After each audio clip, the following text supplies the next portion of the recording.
कोल्हापूर जिल्ह्यात 12,50,955 वीज ग्राहक आहेत. त्यापैकी 9,42,321 घरगुती ग्राहक आहेत. महाराष्ट्रात स्मार्ट व प्रीपेड मीटरना सर्व स्तरातून विरोध होतोय. मात्र कोल्हापूर जिल्ह्यामध्ये घरगुती मीटर्स बसवण्याचं काम सुरू आहे. अदानी कंपनीच्या माध्यमातून बसवण्यात येणाऱ्या या मीटरच्या कामाला शिवसेना उद्धव बाळासाहेब ठाकरे पक्षाने तीव्र विरोध केलाय. आज या संदर्भात महावितरण कार्यालयावर भव्य असा कंदील मोर्चा काढण्यात आला.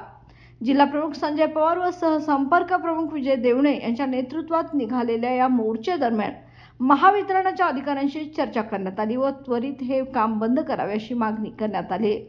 या आंदोलनात प्रसंगी महावितरण कार्यालयामध्ये काही काळ तणावाचं वातावरण निर्माण झालं होतं. निर्णय होत नसल्याने ठाकरे गटाच्या पदाधिकाऱ्यांनी महावितरणच्या अधिकाऱ्यांना कार्यालयाला टाळं ठोकण्यास भाग पाडलं.